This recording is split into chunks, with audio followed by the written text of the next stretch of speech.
Я бы хотела выразить искренние соболезнования всему народу Казахстана, всем родным и близким Серикулсына Абдильдина. Это действительно очень большая потеря.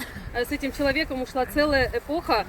Очень жаль, что мы в свое время не ценили действия этого человека, потому что этот человек действительно внес неоценимый вклад в развитие демократизации, в развитие гражданского общества в Казахстане. Если бы в 1999 году, когда он баллотировался в президенты, наш народ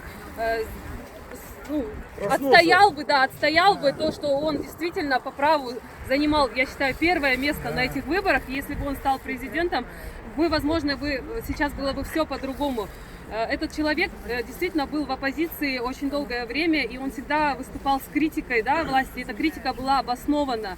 Этот человек фактами приводил свою критику, и этот человек помог избежать очень многим оппозиционерам, которые боролись также за свободу, за демократизацию в Казахстане. Этот человек помог избежать участи тех наших оппозиционеров, которые были убиты по политическим мотивам. То есть своим весом, своей сущностью этот человек помог избежать. То есть, по сути говоря, очень много оппозиция видела хорошего от этого человека. И я хочу сказать, что в июне месяце 2019 году он сказал, что Казахстан он просто обязан вернуться к Конституции 93 года. И я очень сильно надеюсь, что это сам человек этот не увидел, но я надеюсь, мы это все увидим, мы за это боремся, потому что действительно это для нашего Казахстана будет лучше.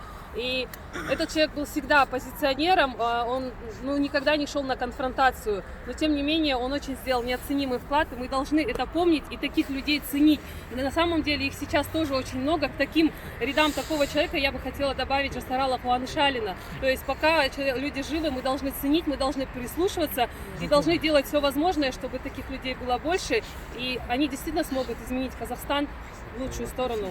Еще раз приношу свои соболезнования всем родным и близким и всему Казахстану. Және тағы бір айтып кететін. Бұл кісінің жаңа да айттым ғой, ешқандай марапат алған жоқ.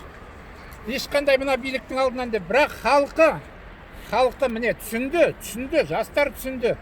Бұл кісінің аты тарихта алтын әріппен жазылып қаланатын болады. Содан кейінгі міне халық білет, жастар білет бәрі.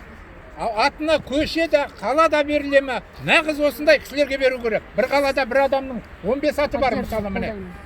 Сол берілет, оған жасып, оған 1000% сенеміз біз. Алла жазса осы мынау уақыт өткесін, қанша уақыт екенін білмеймін. Аз уақыттан кейін